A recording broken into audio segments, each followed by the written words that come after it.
Nyapanupola Anyasala, Aranyozoba Epanigba TV, Epoga Ato, Minity Bla Eto, Gawemalaba, Egbe Dinu Adolia Pointaka,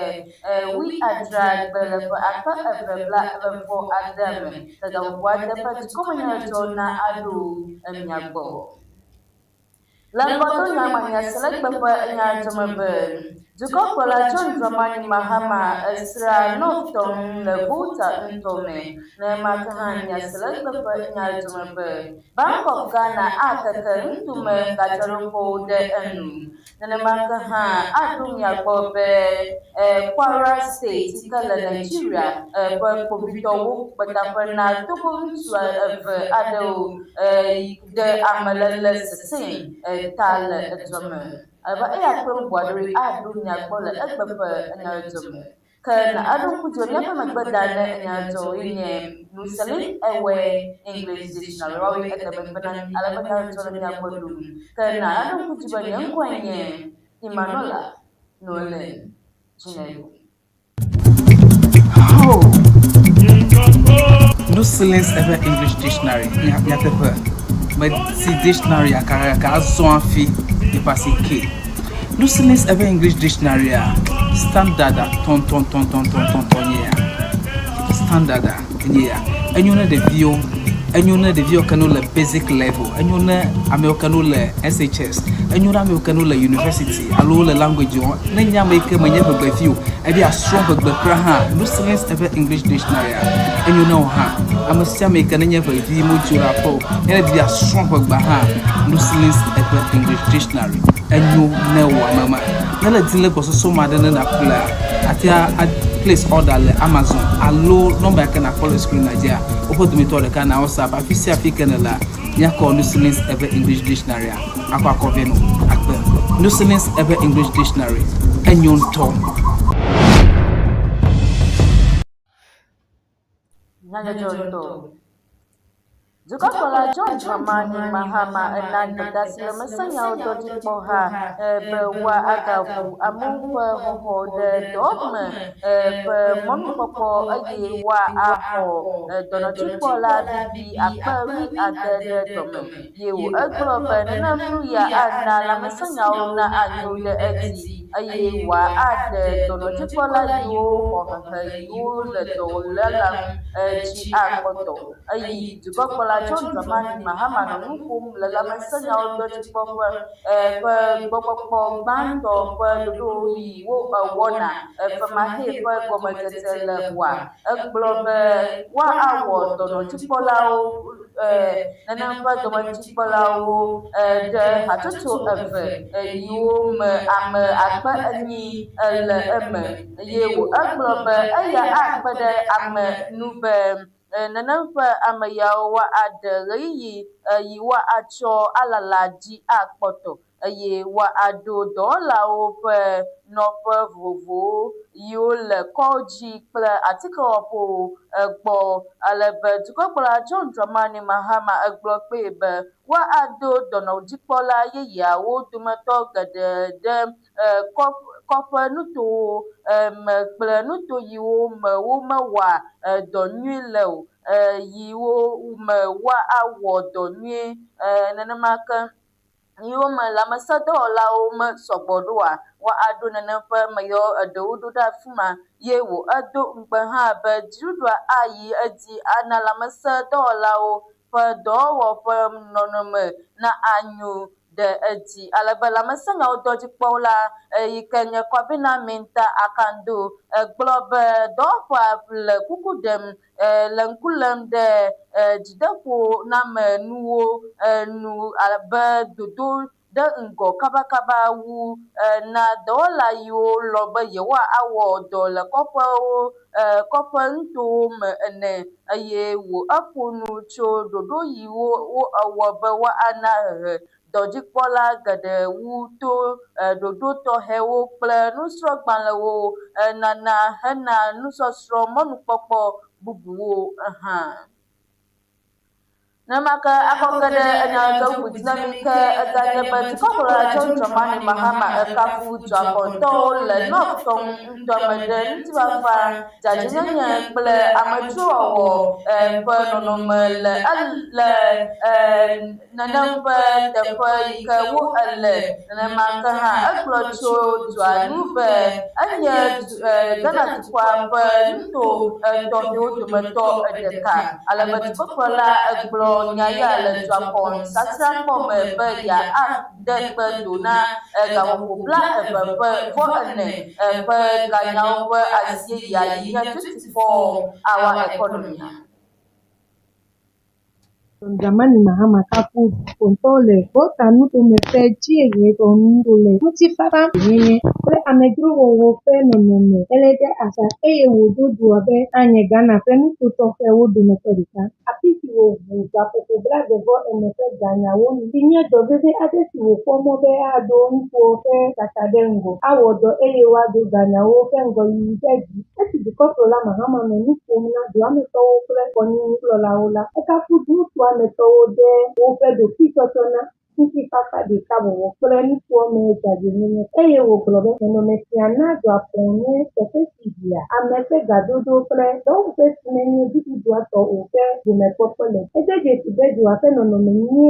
nye gɔmedoa ŋusese na ŋgɔyiyi dɔ siwo ƒe kaɖedzi nyenye ɖe woana agbenɔnɔ nanyi ɖe edzi eye woatete Ghanawo ƒe mɔnukpɔkpɔ ɖe enu na duametɔwo. Dukɔkplɔla John Dramani Mahama gado ƒe eƒe dziɖuɖu ƒe ɖokuitɔtɔ na be yewoagbugbɔ Dzoaƒe Company Limited aɖo te abe agbagbadzedze be yewoagbugbɔ ŋusẽ aɖo Ghana ƒe aɖunuwo wɔwɔ ƒe dɔwɔƒe eye woawɔ adɔ wɔ dua ƒe mɔnukpɔkpɔ tso li tegbe ƒe akpa aɖe ene. Acho aide enyadzɔdzinami ke hafi ma aya enyatukɔkplɔla John Dramani Mahama ƒe egbe enyemaɖonya gbɔ ke NDC dunya ha ƒe agbalẽ ŋgɔnɔla ŋlɔla gã ƒe kpeɖeŋutɔ yi ke enye Mustapha Gbande egblɔ be ye edi be dukɔa ƒe simenɔla yi ke enye Johnson Asiedu Nketia nanɔ zidzi ɣeyiɣi didi yi wòate ŋui ye wòɖe egblɔ ale be ye egblɔ zimenɔla ƒe nuteƒekpɔkpɔ gã kple akpa yiwo ewɔ le dunyaheha me le Gbande ƒe nuƒoƒo mea le nyadzɔdɔwɔƒe ɖeka mea eɖɔ Asiedu Nketia yi ame geɖe yɔna be General Mosquito be enye NDC ƒe gbɔgbɔ le Gbande ƒe nyanua dukɔa ƒe zimenɔla ƒe kplɔla nyenye kple gɔmesese deto le patia woƒe ɖoɖowo nu le vevie na NDC dunyaheha ye wòɖe egblɔ ale be ye wòde dzesi be hamevi yiwo li fifia dometɔ geɖe ekpɔ viɖe tso eƒe mɔfiame kple mɔfiamenana me le ƒe yiwo va yi me ale be Gbande egblɔ xlɔ̃nu patiametɔwo hã be woagadze dukɔa ƒe zimenɔla dzi le masɔmasɔwo ta o eye egblɔ be ele be woakpɔ masɔmasɔwo gbɔ le patia ƒe ɖoɖowo me eye woagblɔ kpee be susu aɖeke eye wògblɔ kpee hã be susu aɖeke meli yi ta woaɖi yeƒe nenem ƒe kplɔla nyenye ɖa o ye wòɖe egblɔ. Makɔ age ɖe nyadzɔdzɔ bubu dzi na mi yi ke enye be Bank of Ghana yi ke nye Ghana ƒe gadzraɖoƒe gã le kɔƒe nuto me gadzraɖoƒewo ɖɔm ɖom ɖe nuto me gadzraɖoƒewo be woatsɔ akpɔ gadodo ƒe mɔnukpɔkpɔ yi seɖoƒe li na asitsalawo, aɖaŋudɔwɔlawo, nenema ke yiwo womewɔ le ɖoɖo nu o gbɔ nenema ke hã dɔwɔƒe bubuwo alebe dukɔkplɔla nenema ke dukɔkplɔla Dr. Johnson Esiama egblɔ be taɖetue enye be yewoayi ŋgɔ wu gadzraɖoƒewo be ƒe alɔdze dɔwɔƒewo be ƒe mamesi nono ƒe dɔwɔƒewo yi ke woawɔ nenem ƒe gadodo dzi nana ŋutɔ dɔwɔƒe yiwo wo eɖe le eme.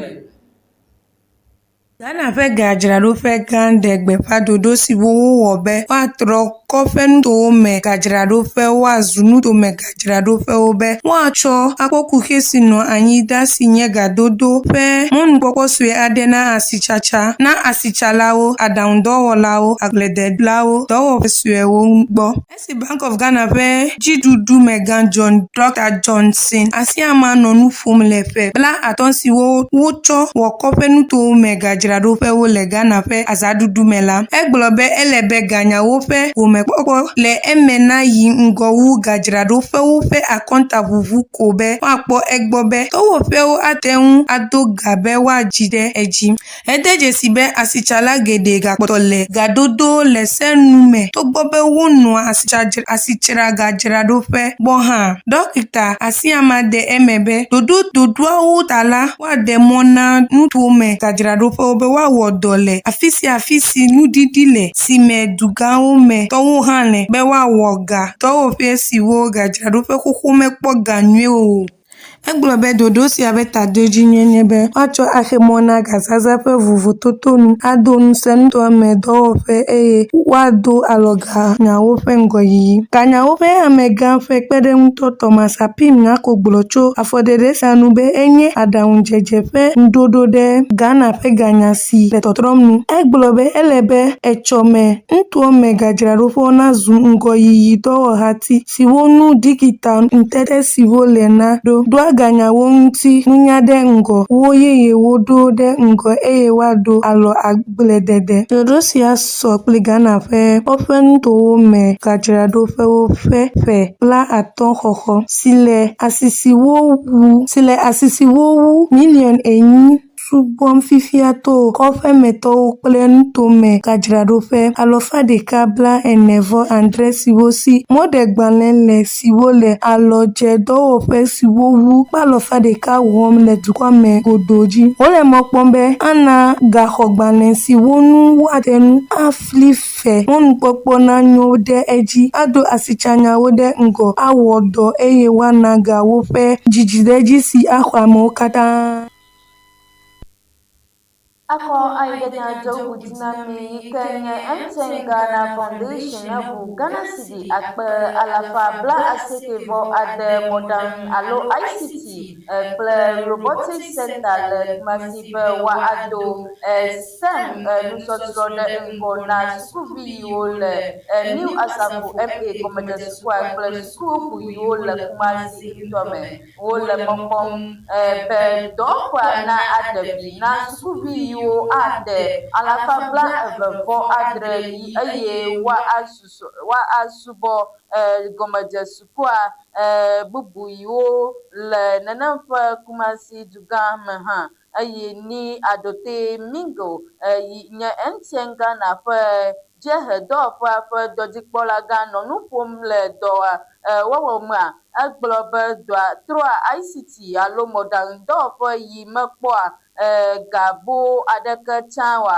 woazu STEM dɔwɔƒea yi me nuwo le bliboe ye egblɔ be susua adze egɔme le ƒe 2022 me eyi me MTN ƒe amegã ɣemaya va srae kpɔ le Yellow Care ƒe ɣeyiɣia me eye ekpɔe be kɔmputa aɖeke mele dɔwɔƒe alebe gɔmeɖoanyi hã gbugbɔ trɔ asi le dɔwɔƒea nu kple xɔgbanuwo dzadzraɖo ka yeyewo yaƒoƒomɔwo yi ke nye fan kple dedienɔnɔdɔwɔlawo alebe wo etsɔ kɔmputa 35 yiwo katã le ɖeka me. Nemake hã wo etsɔ ekplɔ yiwo wo gbugbɔ trɔ asi le wo nu kple robɔtwo be ƒe dɔwɔnuwo hã ɖo enu be woatsɔ ado alɔ mɔɖaŋudɔwɔwɔ kple esɔsrɔ̃ enu alebe aƒetɔ Minga egblɔ be dɔwɔƒea akpe ɖe sukuviwo nu be woanya coding robotics digital literacy skills na echome na nufialaga entry Gabriel da akpena MTN yewo akadedi ba yewa lebe na nanamfa dofwa nyebe yewa adra suku viawo do hana hobli yika ahidi aha awonu yeyewo le 21st century yame Amaba koina do kuchinami kanyaba Ghana totro bu dodo yibudodo yile jate wu de afokan ade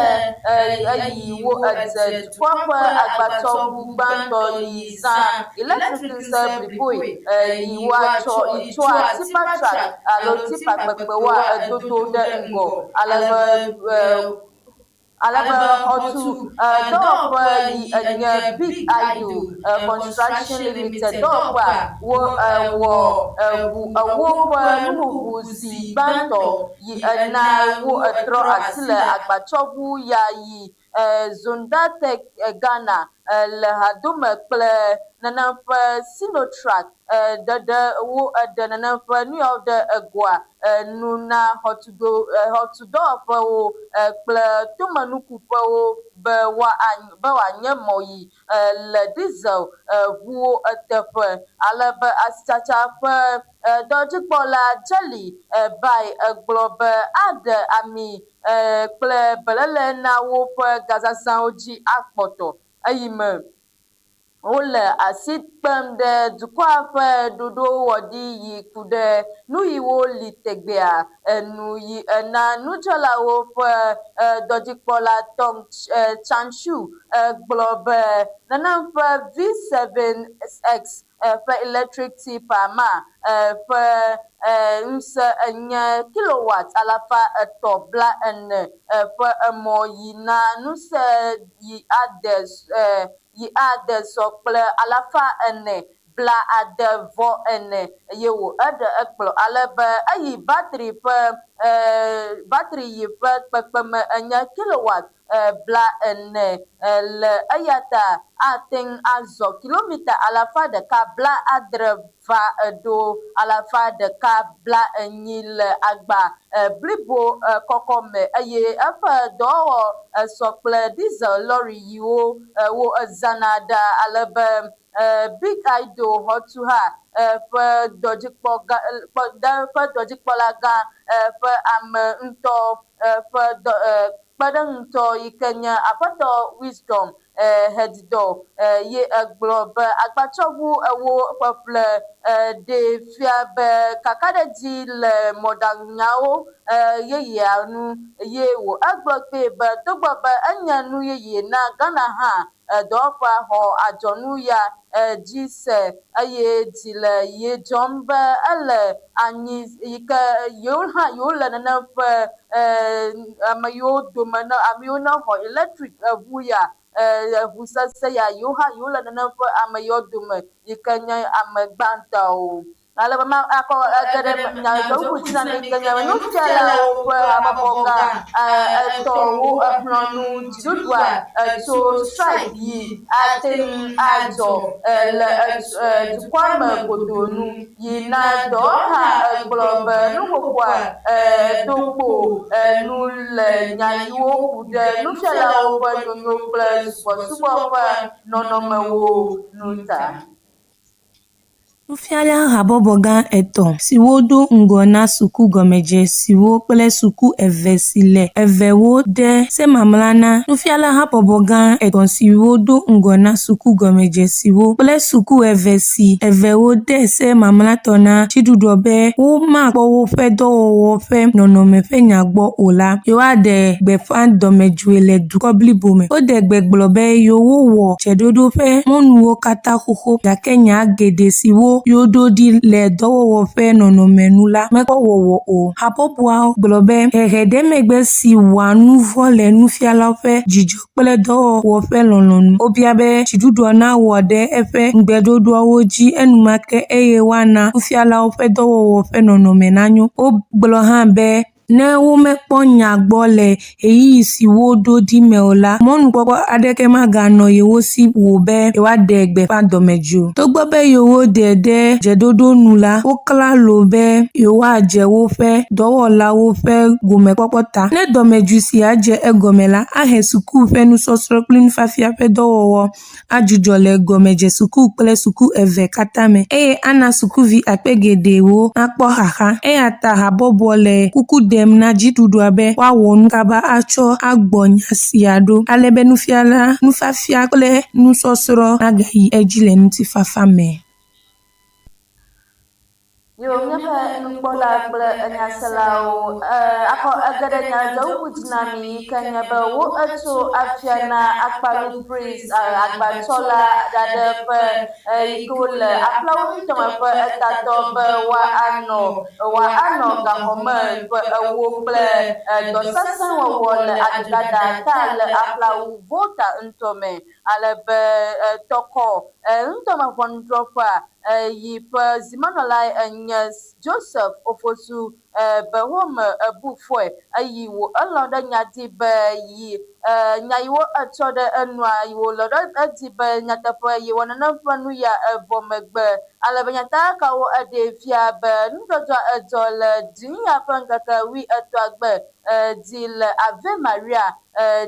junction le aƒlawu ŋutɔme alebe le setɔwo ƒe nyanua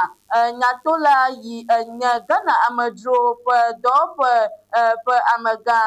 gblɔ be ye enɔ afɔti ve moto aɖe lalam kple eƒe iPhone 12 yi ƒe home enye Ghana cedi akpe 360 eye me aƒetɔa edze edzi exɔe le esi emegbe eɖe me be ye edze akpa be yealée gake etutu ye da ɖe egli ŋu alebe wo esi dzo alebe dukɔmevi yiwo nɔ nua teƒea wo eti eyome helé nenem ƒe ŋutsu ya le teƒe yi ete ɖe afi ma nu yi ena wo ekpɔ kaƒomɔa yi wo efia yi ke wo efia wo ekɔ nenem ƒe kaƒomɔ ma le enu eye wo egbugbɔe na ame yi tɔ wo enye alebe kpovitɔwo egblɔ be ame yiwo ebu fɔea elɔ ɖe nuvlowɔwɔa dzi eye me wo ebia gbee emegbe ʋɔnuɖrɔƒea etso afia nɛ be woanɔ gaxɔme ŋkeke ƒe ewo kple edivɔ kple edɔ sesẽ wɔwɔ. Amagana ageɖe gbeta nyadzɔdzɔ dzi alebe Kwara dukɔa me yi ke nye Nigeria dukɔa ƒe kpovitɔ ƒe dɔwɔƒea ƒe asi ka Togo dukɔmevi eve de amelelẽ kple gawɔxɔƒe agbagbaɖedze yiwo ewɔ ɖoɖoɖo le ekuta ŋutɔa me le Barutin dziɖuɖu ŋutɔa me le Nigeria alebe kpovitɔwo egblɔ be dɔwɔwɔ ya ekplɔ nyatoto tso Ismail yi ke ɖeka egblɔ be ame yi ka nyata be ye exɔ ŋɔdzidoname kaƒoƒo aɖe yi bia naira million 22 be woatsɔ ahemɔ ɖe eƒe lele akpasese tɔe nu alebe ame yi yɔe do ŋɔdzi nɛ be yealée adzoe eye yeawu nɔvia ŋutsuvi suetɔ yi ke nye Musa Ismailin hã ne wome teŋ exe fe ma o alebe kpovitɔwo ƒe nyanuɖela yi ke nye Adentun Ijere Adeyemi egblɔ be dɔwɔlawo edze nyateƒekaxɔlawo ƒe dɔwɔwɔ gɔme kple intelligence response team eye wole Yakubu Ismaila kple nenem ƒe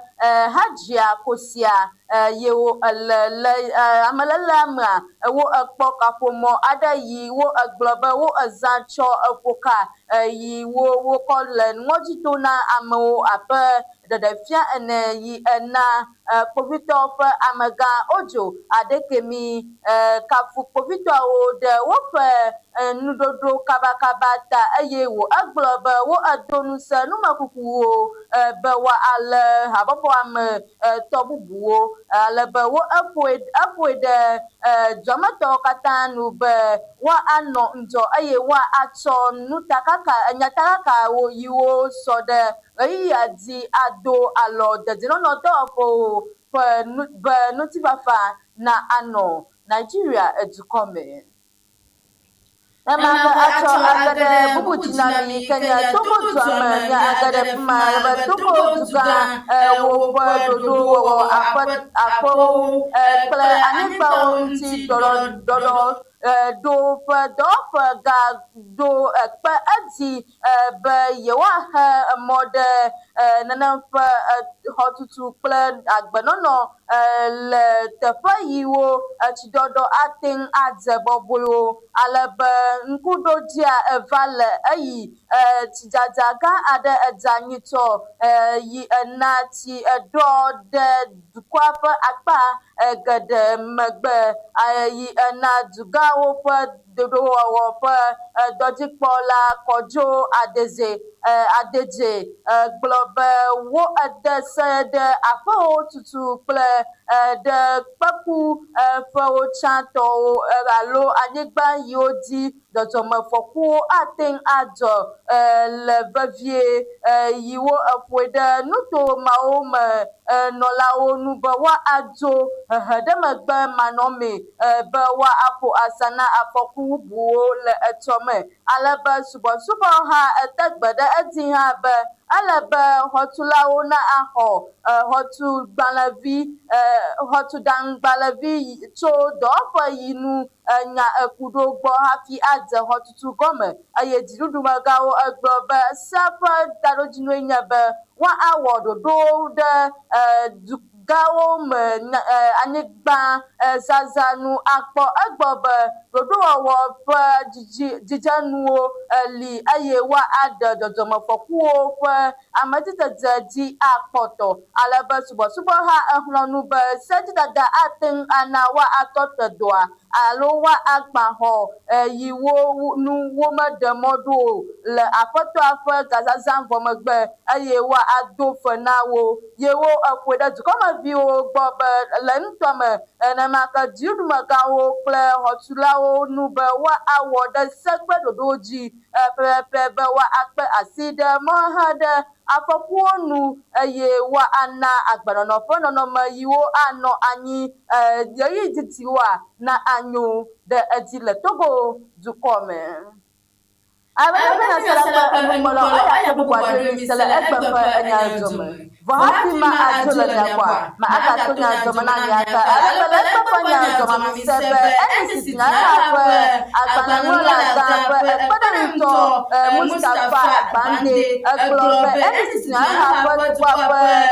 zimenɔla Johnson Asiedu Nketia anɔ zi dzi ɣeyiɣi didi yi wo ate ŋui ye wòɖe egbe alebe nenema ke mi se le egbe ƒe nyadzɔme be kpɔɖe dukɔa ƒe kpovitɔ le Togo wole Togo dukɔmevi eve ɖe amelele sese akpesetɔe kple gaxɔ ƒe nugbedodo aɖe yi wo ewɔ le woƒuta le Nigeria dukɔme eta alebe nenema ke mi se le egbe ƒe nyadzɔme be wo elé ŋutsu aɖe ɖe gaxɔme ƒe ewo ɖe adudzadata le aƒlawu vota ŋutɔme ameɖuɖunyasela kple enukpɔla kana aɖeŋudzɔ nyɔnu kpeta ɖe enyadzɔ ye enye nuseli ewe English dictionary wɔbe edemegbe ɖe enyadzɔ be wòle nyakpɔdo nenema ke enyame ehenyadzɔ be na nye ŋkɔe nye Emmanuela Noelen Jineku Meklami. No silence ever English dictionary. Nyatepe. But see dictionary aka zonfi y passe ke. No silence ever English dictionary standard ton yeah. Standard yeah. And you know the view enyuna de vio kanu le basic level enyuna ame kanu le SHS enyuna ame kanu le university alo le language on na nya make manya be fio e dia strong be kra ha Muslims ever English dictionary enyuna o ha amasia make na nya be di mo jura po e dia strong be ha Muslims ever English dictionary enyu na wa mama na la dile ko so ma de na kula atia place order le Amazon alo number can call screen Nigeria opo to me to the can WhatsApp afisi african la ya call Muslims ever English dictionary akwa akọ veno akpe Muslims ever English dictionary enyon to